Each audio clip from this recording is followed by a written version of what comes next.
How are you? How's it, are you? Good, thank you. Good. Just in terms of your goal kicking, there is a perception out there that you haven't got BMT, that you've missed a couple crucial late uh penalties, for instance, under pressure. How would you risk respond to that? Um, well, first of all, I would definitely say that in a situation of where you get yourself in that situation, I don't see myself as someone that misses on purpose. And yeah, I believe I have BMT. But in the process of putting your ball down, stepping back, there's such a small margin for error. So it all depends on, it can depend on a lot of things, but once you stand back, taking ready or making ready for the kick, I just think, yeah, in the moment, it's either you get it or you don't get it. It's nothing to do with my prep or anything like that. Okay, cool. Thanks, Sat. Pleasure. Hi, good afternoon, Boeta. Hope you're well. Yeah. Just wanted to ask, you've played for the Sharks for a few years, and now you're at the Bulls. So, are you any more amped for this game coming up this weekend because of that? Um, I definitely, I'm looking forward to it, yes. But at the end of the day, a game is still a game. If you try and amp yourself up too much for a specific game, you tend to lose focus on what is important for the weekend. So yeah, for me, it's another game. It's basically like training against your mates, how I've been doing. So I don't see it as any bigger or any more important. Great, thank you, and all the best. Thank you so much.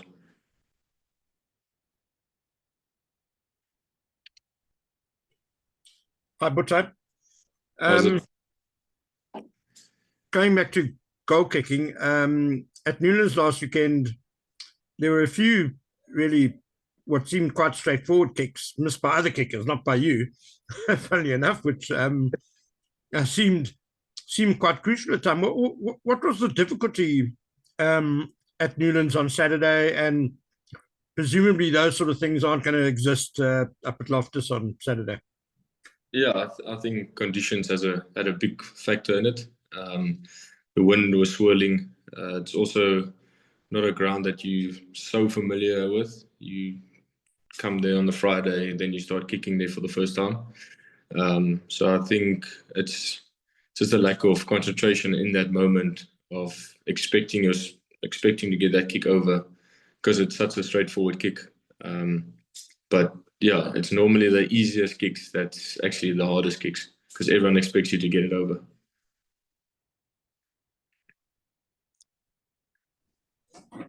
Great, thank you. Thanks.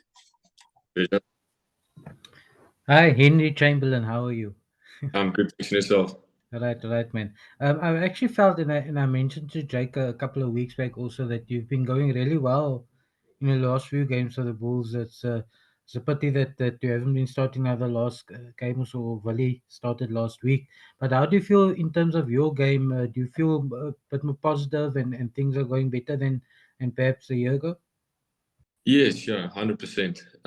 I think the biggest difference for me was probably finding the love of the game again.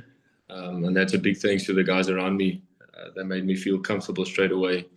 They put their trust in me from the word go. There was no funny business on me being the new kid on the block. So yeah, I think it's a major like thank you to the guys around me for making it possible and yeah, just making me feel welcome. So in that I can enjoy my game again.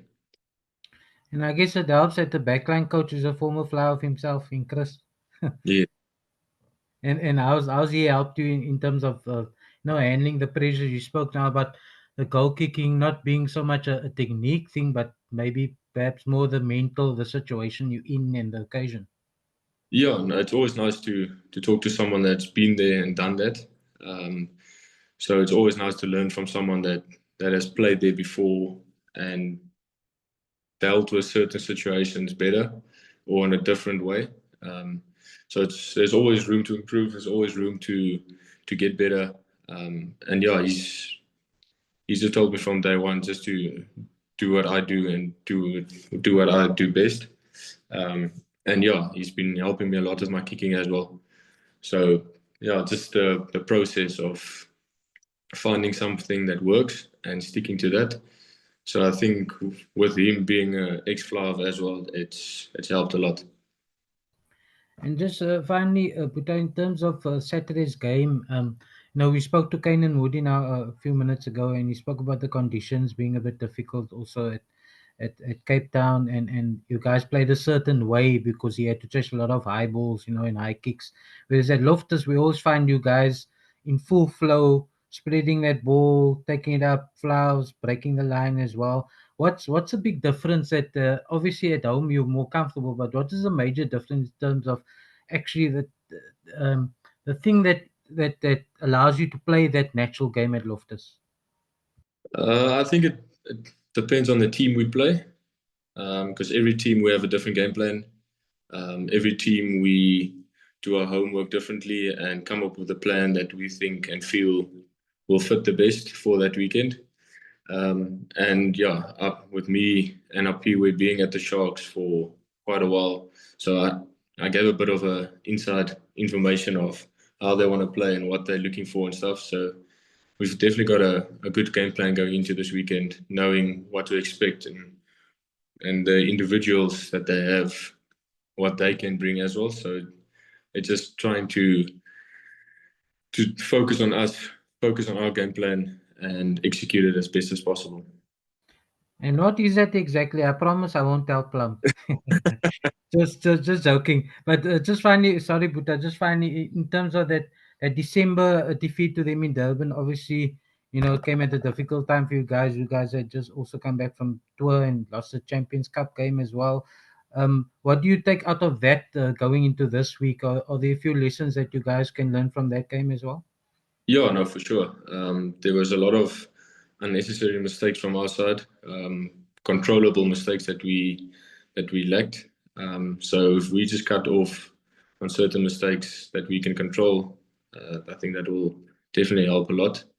But yeah, victory or defeat, we learn a lot. I think we learn more when we lose.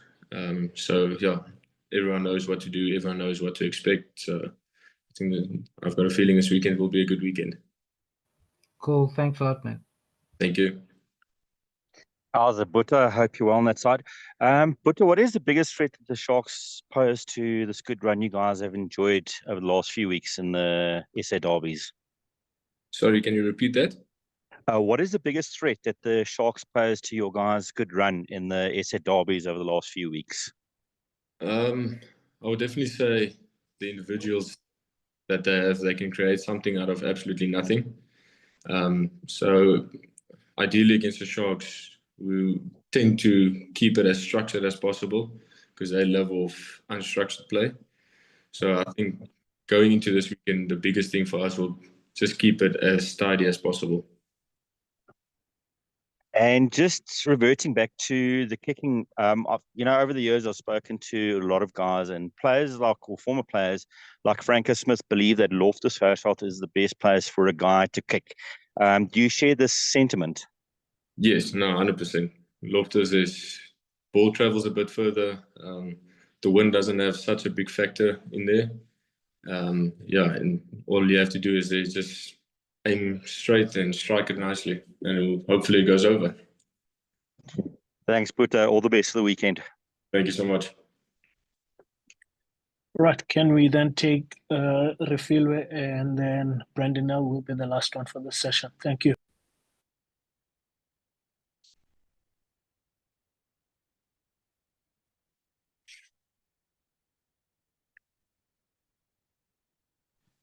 Okay, Brandon L. How's it, Boeta? With everybody talking about how the kicking is at Loftus, I just wanted to know you came onto the scene quite quickly at the Sharks, and one of the things I think people first remember you for was that hat trick of drop goals in the URC overseas there. Just Yes. wondering, why haven't we seen you put a drop goal over? Is it not part of the game plan, or are you hoping to get one over soon?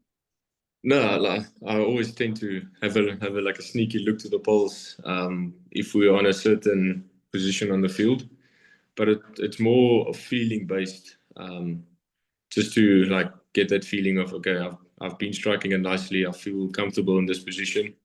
But I won't say no to another drop goal or 2 or 3. But yeah, it all depends on the day. If the time is right, the time is right. And just, I mean, Jake often talks about versatility in the play, and then you player can play 10 and 15. I know you're more 10 than a 15, but are you looking forward to playing a bit more 15? Do you want to? I know you played a lot more 15 there at the Sharks, but is it something? Is there any other position you want to add to that before, to maybe impress the selectors? Yes, I can't see myself being a 12 or 13. I'm definitely not the biggest guy, so I think I'll get hammered in the midfield. Wings, I've got a bit of speed, but just the work off the ball that the wings do is unbelievable. And for me as a 10 or fly off, I'll probably forget about that role of the wing. So I think I'll be comfortable sticking to 10 and 15 for now. And just last one from me, just when you've learned from Vili, obviously at fullback, Jake, when everybody always talks about the experience he brings and what he teaches the youngsters, and I'm just wondering from the other side what you've learned from him. Yeah, no, he's an unbelievable guy. The way he thinks about the game and the way he approaches the game is something I've never experienced. And it's always nice to have someone like that in your team where you can ask questions that you will probably have an answer to. It happens on a daily basis for me, just to kind of understand what his process is, what he looks for, what he thinks about in the game or in training sessions. So yeah, just small little detail that he helps me a lot with, especially positioning on kicking or on running, or what to look for and how to look for it. Cheers, man. Thanks. Good luck for the weekend, eh? Thank you so much. Okay, Ken Poland, the follow-up question. Yeah, thanks, Lunga. Boeta, you mentioned that against the Sharks, you guys are going to look to keep it as structured as possible. If I can use a cricket analogy, I don't know if it's fair to say that maybe you more of a test player in terms of your fly-off play, whereas Willie LaRue maybe is a T20 type player. Do you think that's fair comment? And do you believe where you are trying to keep a game as structured as possible, that kind of plays into your strengths? I wouldn't say I'm a more test player kind of vibe. I like to have a bit of a run and a bit of a go with the ball. But yeah, like I said earlier, it just depends on what I see and who I see and the situations that I find myself in. Especially if you come off the bench, you tend to find yourself more in an unstructured play that you try to get back to structuring, if that makes sense, because it's been loose or people get tired, so people are not in the right spot. So you try to turn an unstructured game into a structured game. But it also depends on the defense. If they're structured, we try to make it unstructured. If they're unstructured, we try to make it as structured as possible.